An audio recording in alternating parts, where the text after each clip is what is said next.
Police TV by Tim Vickery, read by Vincenzo Nicoli.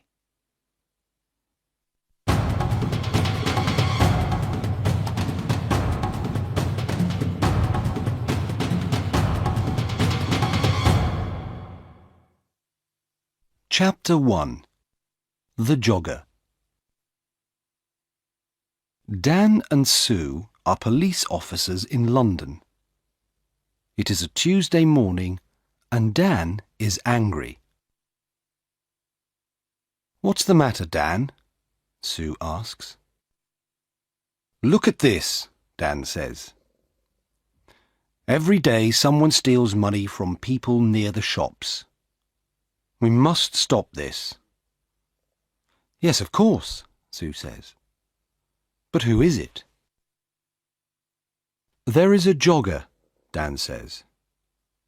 "Every day he runs near the shops. Sometimes he runs into people. Perhaps he steals the money." "OK," Sue says. "Let's go to the shops. Perhaps we can see this jogger." They sit upstairs in a window over the shops. Dan has a radio. They watch the people in the street. "Look," Sue says. "There's the jogger." The young man runs into an old woman and she falls down. The jogger puts his hand on the old woman's arm. "I'm sorry," he says. "Can I help you? Here's your bag." Then a young woman shouts at him. "Don't run here," she says. "It's dangerous. Go away." The young man runs away. Dan talks in his radio. "Quick, stop him. He's running up North Street." A police car stops the young man in North Street. "Are you okay now?" Sue asks the old woman. "Yes, thank you." "Where is that nice young woman? I can't see her now." "Have you got all your money?" Sue asks. The old woman looks in her bag. "No, I haven't. My money's in my purse. But my purse isn't here." "OK, Sue," Dan says.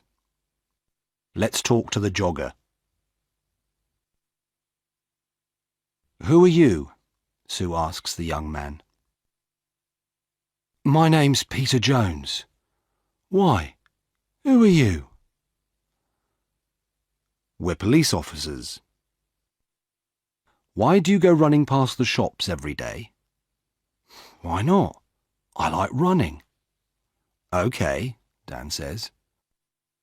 "Let's look for the money." "What money?" Peter Jones asks. "What are you talking about? I never take money with me when I run." Dan looks for the money, but he cannot find any. "Can I go now?" Peter Jones asks.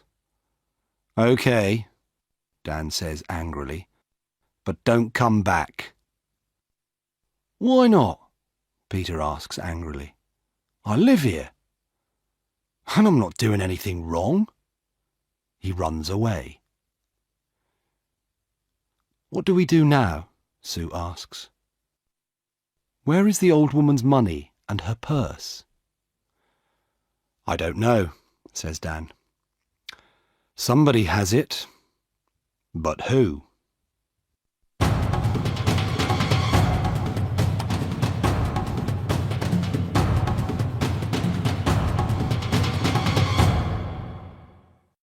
Chapter 2. TV. Dan and Sue go back to the shops. "I don't understand," Dan says.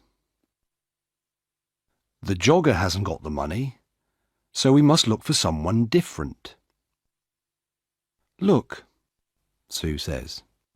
There's a TV camera over that shop door. Perhaps that can help us. They go into the shop and watch the video. Look, Sue says. There's the old woman. She's getting money from the bank and putting it into her purse.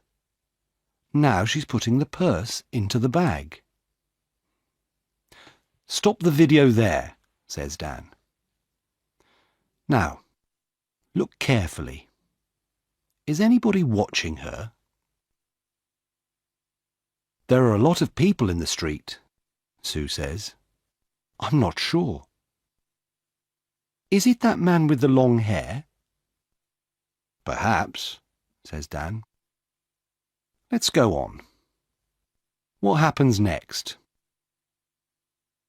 They watch the video. The jogger runs into the old lady. He stops and helps her.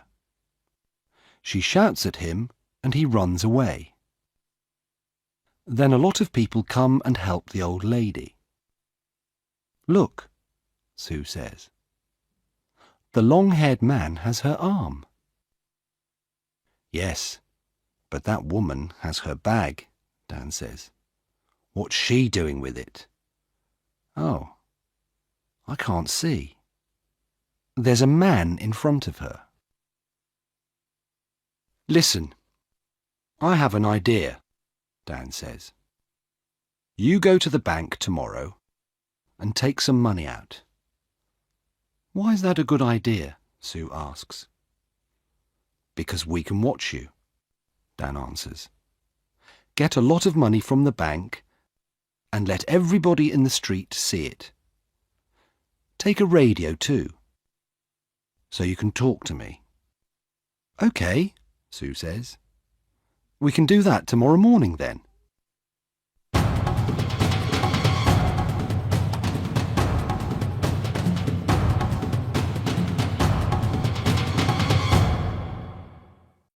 Chapter 3. Help me, quick. Next day, Sue goes to the bank. Dan is watching with another policeman, Jim. They have radios. I'm getting the money now, Sue says. That's good, Sue, Dan says on his radio. Now let everybody see it. Sue drops some money near her feet. People in the street look at her. Look, there's the man with the long hair, Jim says. He's picking up the money. Shall I arrest him? No, wait, Dan says. Watch. The man picks up the money and gives it to Sue.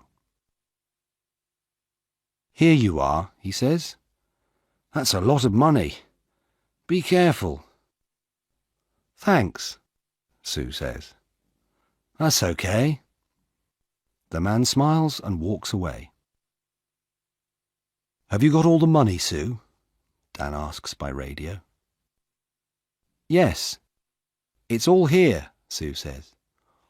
What can I do now? Buy some things in the shops and then walk slowly down the street, Dan says. We're watching you. Sue buys some apples, milk, and bread. Then she walks slowly down the street.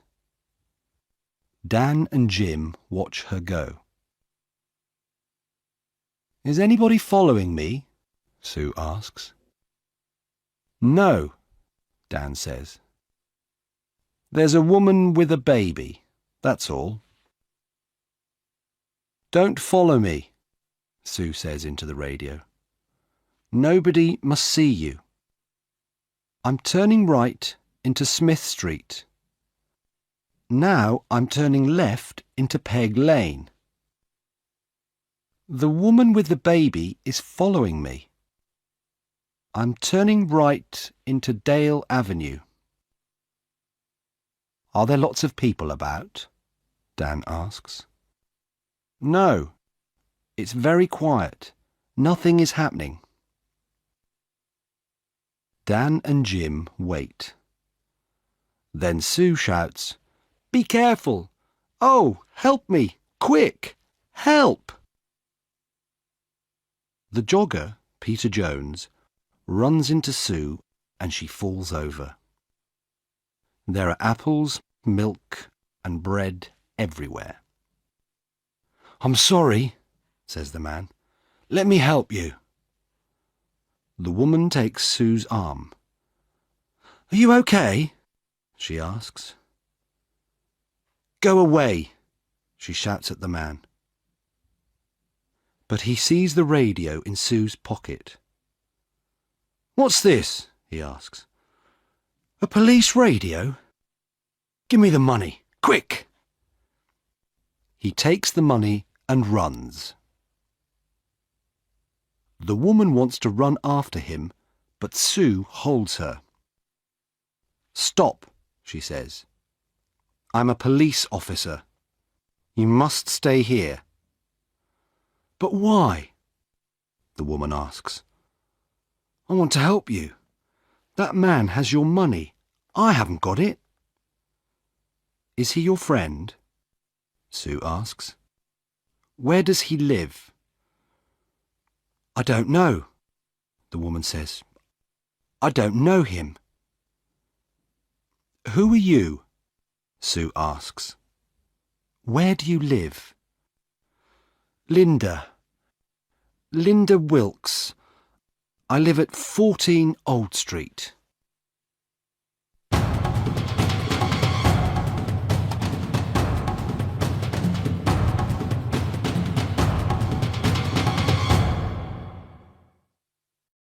Chapter 4. Man with a Knife. Dan runs up to Sue. "Are you okay?" he asks. "Yes, I'm okay," she says.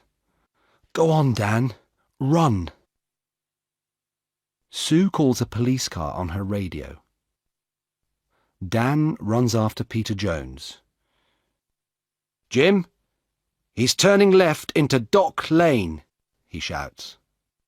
"Can you see him?"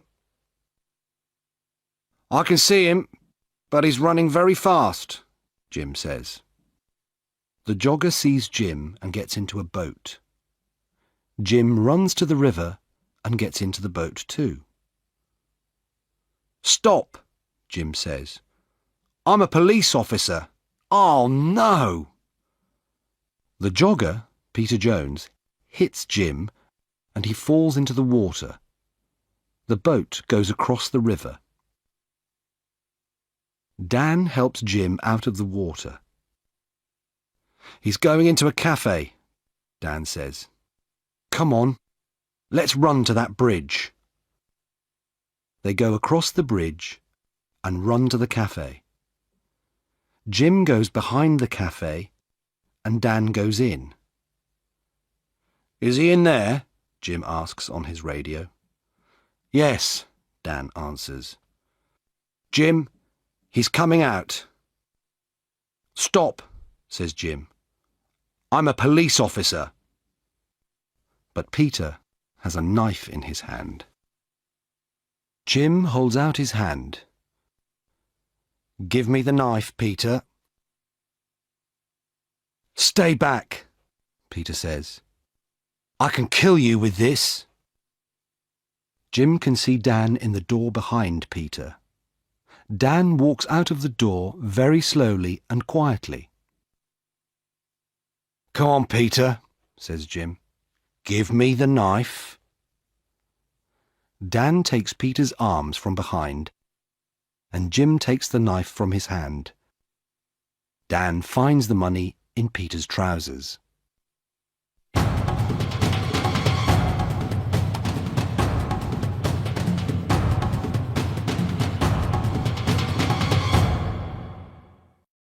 Chapter 5. At the police station. "I want to go home now," says Linda. "My baby is hungry and tired." "Do you know Peter Jones?" Sue asks. Do you and Peter steal money from people? No, I don't know him, and I never steal money. Do you know this woman, Peter? Dan asks. No, says Peter. I don't know her. Who is she?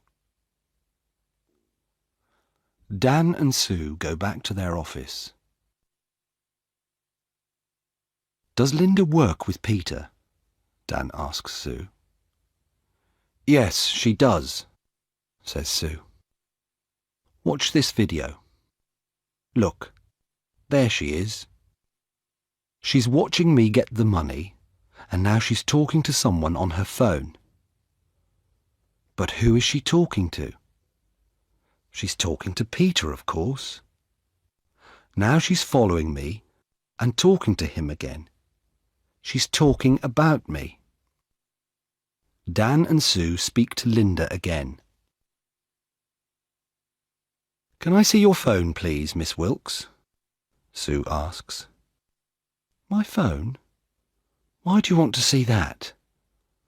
Well, it remembers a lot of numbers. Sue presses 1 on Linda's phone.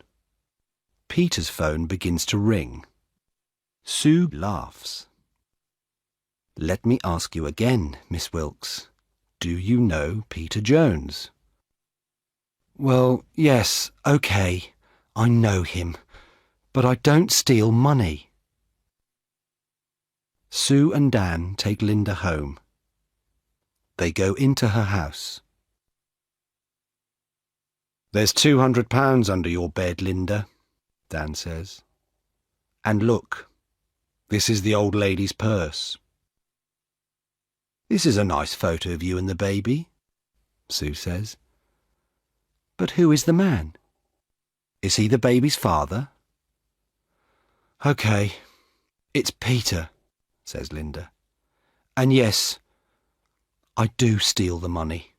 I'm sorry, OK? No, Linda, it's not OK, Sue says. It's not OK at all.